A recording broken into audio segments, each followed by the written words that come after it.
اب اسی طرح انجینئر صاحب کا ایک فہم ہے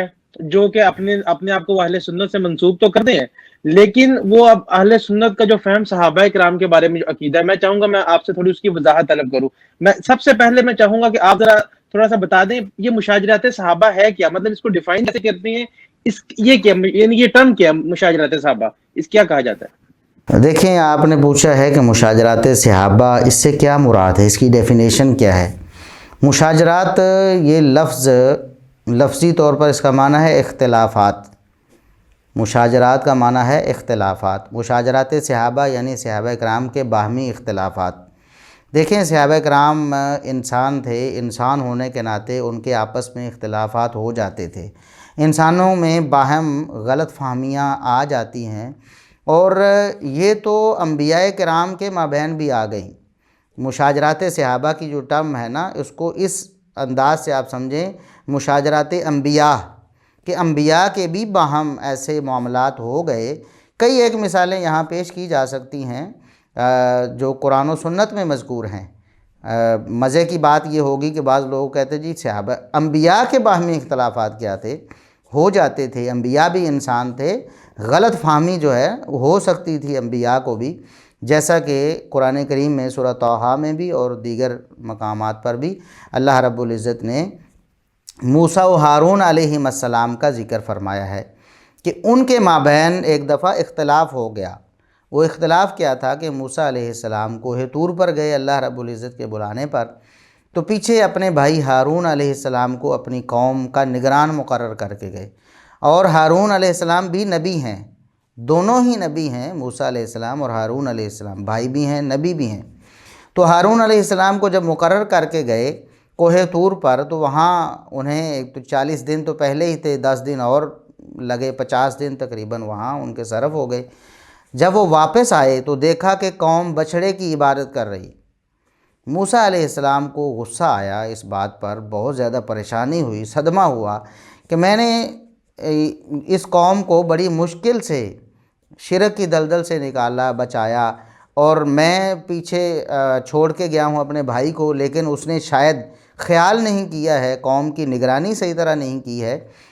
قوم دوبارہ شرک میں مبتلا ہو گئی ہے۔ اس پر وہ غصے میں آ گئے اور جا کر اپنے بھائی ہارون علیہ السلام کے بالوں کو پکڑ لیا اور داڑھی کو پکڑ، یہ دونوں الفاظ قرآن کریم میں ہیں۔ تو میں عرض یہ کر رہا تھا کہ موسیٰ علیہ السلام اور ہارون علیہ السلام دونوں نبی ہیں، اور ان کا آپس میں اختلاف ہو گیا۔ اسے آپ کہہ سکتے ہیں مشاجرات انبیاء، کہ انبیاء کا باہمی اختلاف۔ اور تو یہ اختلاف جو تھا یہ غلط فہمی کا نتیجہ تھا۔ موسیٰ علیہ السلام نے اپنے بھائی ہارون علیہ السلام کے بالوں کو پکڑ کر کھینچا، داڑھی ان کی پکڑ کر اسے کھینچا، انتہائی غصے سے اور بہت ناراضگی سے۔ تو بھائی ہارون علیہ السلام کہتے ہیں کہ لا تأخذ بلحیتی ولا براسی، مہربانی کریں میرے بال، سر کے بال اور میری داڑھی کے بال ذرا چھوڑیں، میری بات تو سنیں، میں نے کوئی کوتاہی نہیں کی ہے اپنی تبلیغ میں، لیکن یہ سامری جو تھا اس نے اس قوم کو اپنی طرف لگا لیا، ایک وسوسہ ڈال کے بچھڑے کی عبادت پہ لگا لیا۔ تو موسیٰ علیہ السلام اور ہارون علیہ السلام کے درمیان یہ اختلاف ہو گیا، جھگڑا ہو گیا، ہاتھا پائی ہو گئی، کس وجہ سے؟ ایک غلط فہمی کی بنا پر۔ تو اب ہمیشہ ہمارے سے یہ سوال ہوتا ہے، ہمیں یہ پوچھا جاتا ہے کہ بتائیں جی، ایک شخص ہے وہ لڑائی کر رہا ہے دوسرے شخص سے، آپ کہہ رہے ہیں دونوں حق ہیں، دونوں برحق ہیں، کیسے ہم مان لیں جی؟ لاجیکلی ہم اس بات کو کیسے پروو کریں گے کہ جی دونوں برحق ہیں؟ لڑنے والا بھی، ایک شخص پر ہاتھ اٹھایا جا رہا ہے، ہاتھ اٹھانے والا بھی حق پر ہے، جس پر ہاتھ اٹھایا گیا وہ بھی حق پر ہے۔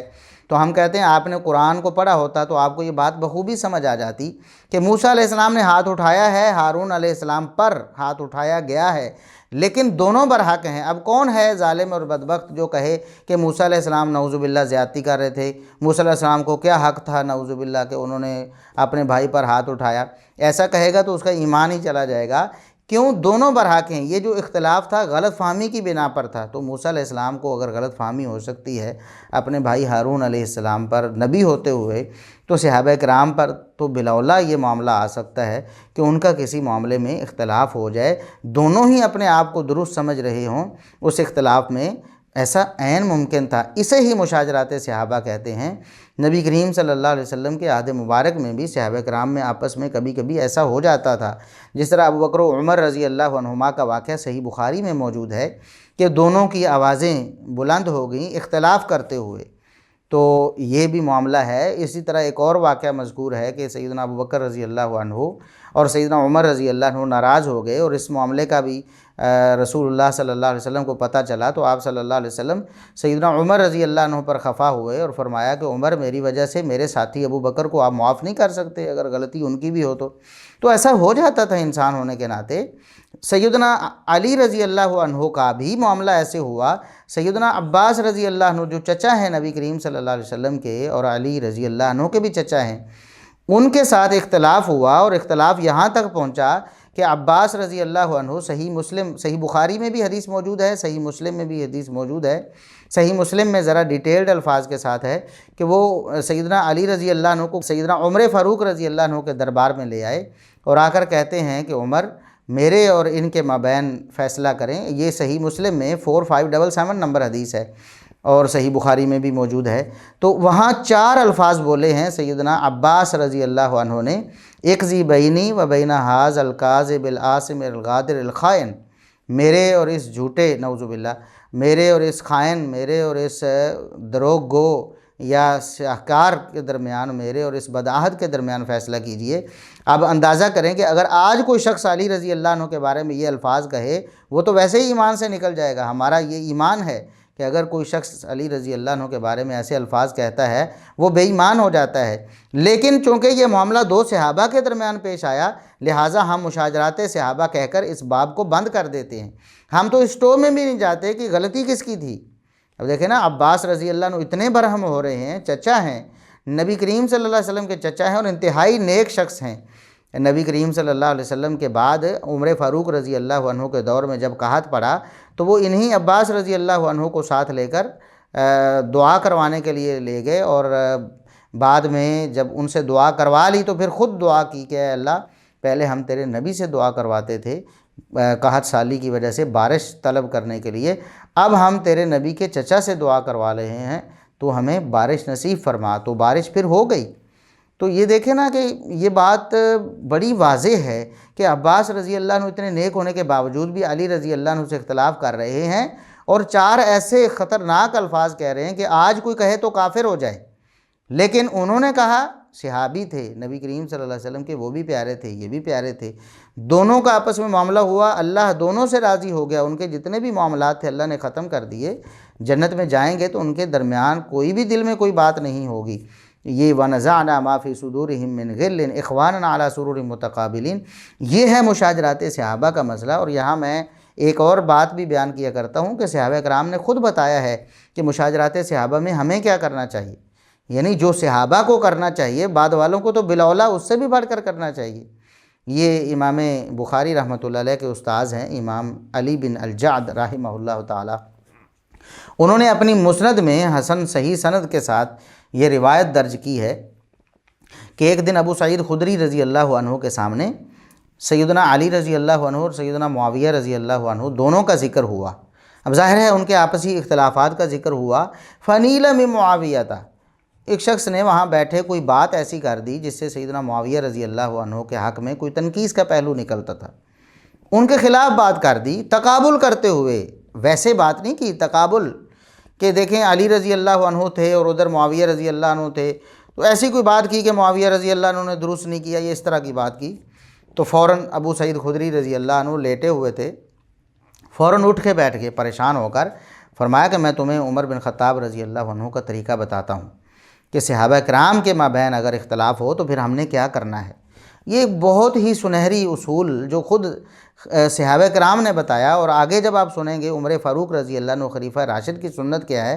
تو آپ حیران ہوں گے کہ آج جو مسلمان ہیں وہ کن وادیوں میں جو سرگرداں ہیں، کن گمراہیوں میں پڑے ہوئے ہیں۔ اچھا، ابو سعید خدری رضی اللہ عنہ بیان کرتے ہیں کہ ایک دن ایک دیہاتی شخص تھا، اس کو پکڑ کر عمر فاروق رضی اللہ عنہ کے سامنے لایا گیا، اور اس کی شکایت یہ کی گئی کہ یہ انصار صحابہ کو برا کہہ رہا ہے، انصار کو گالیاں دے رہا ہے، انصار کی بے عزتی اور توہین کر رہا ہے، یہ الفاظ ہیں حدیث میں۔ یحجل انصار، کہ یہ انصار کی بے عزتی اور توہین کر رہا ہے۔ اب انصار کون ہے؟ نبی کریم صلی اللہ علیہ وسلم نے وہی بات، اب دیکھیں نا کتنی کڑیاں ملتی ہیں اور کوئی سمجھنے کی کوشش کرے۔ سیدنا علی رضی اللہ عنہ کے بارے میں نبی کریم صلی اللہ علیہ وسلم نے فرمایا کہ علی رضی اللہ عنہ سے محبت مومن ہی رکھے گا، علی سے بغض منافق ہی رکھے گا۔ یہ صحیح مسلم میں 240 نمبر حدیث، اور اکثر یہ لوگ ہمیں پیش کر رہے ہوتے ہیں کہ شاید نعوذ باللہ ہم علی رضی اللہ عنہ سے کوئی بغض رکھتے ہیں۔ ہم علی رضی اللہ عنہ سے اللہ کے فضل و کرم سے محبت رکھتے ہیں، اور ہم ایسے شخص کو منافق کہتے ہیں جو علی رضی اللہ عنہ سے محبت نہیں رکھتا۔ تو وہ ہمیں اس طرح کی احادیث پیش کر رہے ہوتے ہیں، حالانکہ ہمیں تو پتہ ہے، ہم بیان بھی کرتے ہیں، لوگوں کو بتاتے بھی ہیں۔ تو علی رضی اللہ عنہ کے بارے میں جو الفاظ آپ نے فرمایا کہ علی رضی اللہ عنہ کی محبت ایمان ہے اور علی رضی اللہ عنہ کا بغض کیا ہے؟ نفاق ہے، سیم ٹو سیم یہی الفاظ صحیح بخاری میں نبی کریم صلی اللہ علیہ وسلم نے انصار کے بارے میں فرمایا کہ ایمان کی علامت انصار سے محبت ہے اور نفاق کی علامت انصار سے بغض ہے، بالکل سیم ٹو سیم۔ تو انصار کے بارے میں وہ ایسی ہی باتیں کر رہا تھا وہ شخص۔ تو عمر فاروق رضی اللہ عنہ نے جب اسے دیکھا تو فرمایا لولا ان لہ صحبۃ من رسول اللہ صلی اللہ علیہ وسلم لکفیتکم، لوگوں اگر یہ نبی کریم صلی اللہ علیہ وسلم کی صحابیت سے مشرف نہ ہوا ہوتا یہ شخص، تو آج عمر تم سب کی طرف سے اس سے نمٹ لیتے، آج عمر اس سے ایسا نمٹتے کہ تم سب دیکھتے۔ لیکن ولاکن لہ صحبۃ من رسول اللہ صلی اللہ علیہ وسلم، یہ جو شخص انصار کو برا کہہ رہا ہے، انصار کی توہین کر رہا ہے، تنقیص کر رہا ہے، یہ شخص خود صحابی ہے۔ اس لیے عمر فاروق رضی اللہ عنہ ہاتھ اٹھانا تو دور کی بات ہے، زبان کھولنا بھی جائز نہیں سمجھتے۔ عمر فاروق رضی اللہ عنہ خاموش ہو گئے بالکل، اور دوسرے لوگوں پکڑ کر لانے والوں کو کہا یہ نبی کا صحابی ہے، اس لیے عمر اسے کچھ نہیں کہہ سکتا۔ تو یہ قاعدہ معلوم ہوا کہ ادنا سے اب اس صحابی ابو سعید خدری رضی اللہ عنہ کہتے ہیں وہ ایک اعرابی تھا، یعنی اس کے نام کا بھی علم نہیں ہے، لوگ اس کے جانتے نہیں، ادنا سے ادنا صحابی تھا نا۔ اور جن کی توہین کر رہا تھا وہ اعلیٰ سے اعلیٰ صحابہ انصار تھے، جن کی محبت ایمان ہے اور جن کا بغض نفاق ہے۔ تو نبی کریم صلی اللہ علیہ وسلم کا صحابی ہونے کی وجہ سے عمر بن خطاب بھی یہ کہتے ہیں کہ یہ ان کا آپس کا معاملہ ہے، اگر وہ انصار کو برا بھی کہہ رہا ہے تو عمر کچھ نہیں کہہ سکتے کیونکہ وہ صحابی ہے۔ ہم بھی یہ کہتے ہیں کہ یہ مشاجرات صحابہ یعنی صحابہ کرام کے باہمی اختلافات میں اہل سنت کا جو موقف ہے وہی ہے جو عمر بن خطاب کا موقف ہے۔ ہم سنت خلیفہ راشد کے مطابق خاموشی اختیار کرتے ہیں، ہمارے سامنے لایا جاتا ہے کہ دیکھیں یہ سیدہ عائشہ رضی اللہ عنہا اور سیدنا علی رضی اللہ عنہ کا معاملہ ہے، یہ سیدنا معاویہ رضی اللہ عنہ اور سیدنا علی رضی اللہ عنہ کا معاملہ ہے، ہم کہتے ہیں خاموشی اختیار کرو۔ اگر یہ صحابی نہ ہوتے تو ہم کچھ کہتے، لیکن یہ صحابہ ہیں رضی اللہ عنہم ورضوا عنہ، وہ اللہ سے راضی ہو گئے، اللہ ان سب سے راضی ہو گیا، اللہ نے ان سے جنت کا وعدہ کر لیا، عمومی سب صحابہ سے بھی اور خصوصی طور پر جن صحابہ کے بارے میں اس طرح کی باتیں کی جاتی ہیں ان کے بارے میں بھی جنت کی بشارتیں موجود ہیں، جس طرح سیدنا معاویہ رضی اللہ عنہ کے بارے میں صحیح بخاری میں 2799 نمبر حدیث میں جنت کی بشارت واضح طور پر ہے، آپ صلی اللہ علیہ وسلم کی دعائیں ہیں۔ تو اس لیے ہم مشاجرات صحابہ کے بارے میں وہی موقف رکھتے ہیں جو خلیفہ راشد سیدنا عمر بن خطاب رضی اللہ عنہ کا تھا، اور پھر ساری امت جو ہے اہل سنت والجماعت ہمیشہ متفق رہے ہیں۔ یہ ان کے عقیدے میں یہ بات لکھی ہوئی ہے، ہمارے عقیدے کی کتابیں اگر آپ پڑھیں جیسا کہ عقیدۃ الرازیین ہے امام ابو زرع الرازی اور امام ابو حاتم الرازی رحمہم اللہ تعالیٰ، یہ امام بخاری اور مسلم کے اساتذہ میں شمار ہوتے ہیں، ان دونوں کا عقیدہ ہمارے پاس مطبوعہ صورت میں بھی موجود ہے۔ اس میں جہاں انہوں نے توحید کا ذکر کیا، رسالت کا ذکر کیا اور دیگر قیامت کا ذکر کیا، سارے عقائد بیان کیے، وہیں انہوں نے لکھا کہ ہم سب صحابہ کرام کے بارے میں ہمیشہ دل میں عقیدت اور احترام رکھتے ہیں، اور ان کے مابین جو بھی ہوا اس سے ہم اپنی زبانوں کو بند رکھتے ہیں، اس پر کوئی تبصرہ آزمائی نہیں کرتے، اور ہم ان کے لیے دعائے خیر ہی کرتے ہیں، اور ہم ان سے ہمیشہ دل سے راضی ہی ہوتے ہیں۔ یہی مشاجرات صحابہ میں سلف کا موقف ہے، صحابہ تابعین تبع تابعین اور ائمہ دین کا، یہی اہل حدیث کا موقف ہے، ہر مسلمان کا یہی موقف ہونا چاہیے۔ اور یہ سب سے بڑی ہمارے اختلاف کی وجہ جو مرزا انجینئر صاحب سے ہے وہ یہی ہے، اس میں وہ انتہائی گمراہی میں چلے گئے ہیں، رافضیت کے ڈگر پر چل رہے ہیں، صحابہ کرام پر طعن و تشنیع کرنا، زبان درازی کرنا ان کا محبوب مشغلہ ہے، اور یہ انتہائی تباہی ہے، دنیا آخرت میں انسان رسوا ہو جاتا ہے۔ ہم اللہ سے دعا کرتے ہیں اللہ تعالیٰ مرزا صاحب کو بھی ہدایت دے اور دیگر لوگوں کو بھی اس حوالے سے ہدایت دے۔